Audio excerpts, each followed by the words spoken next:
২০ বছর পর চতুর্থবারের মতো সরকার গঠন করতে যাচ্ছে বিএনপি। ২ দশক নানা চড়াই উতরাই পার করেছে দলটির নেতাকর্মীরা।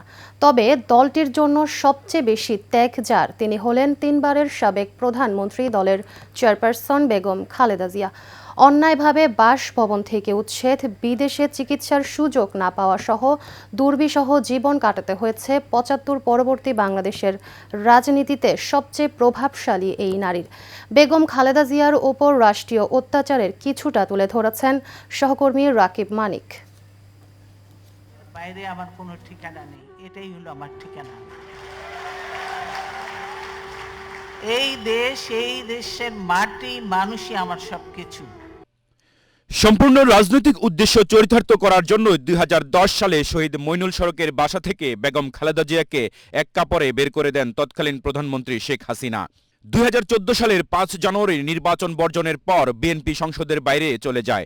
রাজপথেই হয় দলটির ঠিকানা। তবে বছরের পর বছর আন্দোলন চালিয়েও আওয়ামী লীগকে ক্ষমতা থেকে হটাতে পারেনি খালেদা জিয়ার দল।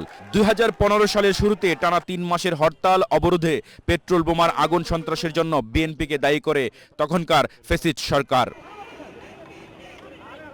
ওই বছরেই খালেদা জিয়ার ছোট ছেলে আরাফাত রহমান কোকো মৃত্যু হয়, যা ছিল দলটির জন্য বড় ধাক্কা।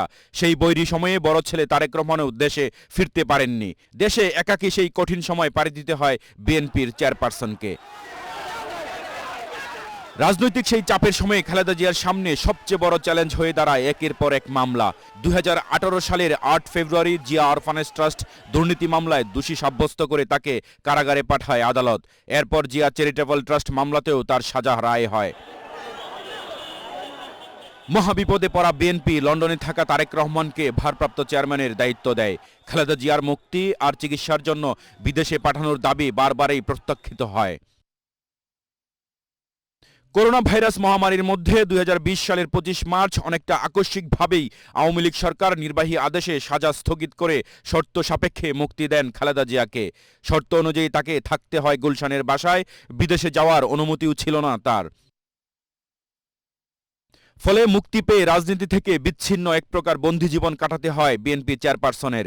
এর মধ্যে কয়েকবার তাকে হাসপাতালে ভর্তি করানো হয়। ২০২৪ সালের জুলাই অভ্যুত্থানে আওয়ামী লীগ সরকার পতন হলে পরিস্থিতি পাল্টে যায়। ওই বছর ৭ আগস্ট রাষ্ট্রপতির আদেশে মুক্তি পান খালেদা জিয়া। পরে উচ্চ আদালত তাকে ২ মামলা থেকেও খালাস দেয়। ফলে দুর্নীতির দায়ে দণ্ডিত হওয়ার কলঙ্ক ঘুচছে। কিন্তু নানা ধরনের অসুস্থতা তাকে ততদিন অনেকটাই কাবু করে ফেলেছে। মুক্তি মিললেও দলের কোনো রাজনৈতিক কর্মসূচিতে তিনি আর সশরীরে অংশ নেননি। এমন শারীরিক অবস্থা নিয়েই গত বছরের ৩০ ডিসেম্বর না ফেরার দেশে চলে যান বাংলাদেশের আপোসহীন এই নেত্রী। রকিব মানিক, এশিয়ান টেলিভিশন, ঢাকা।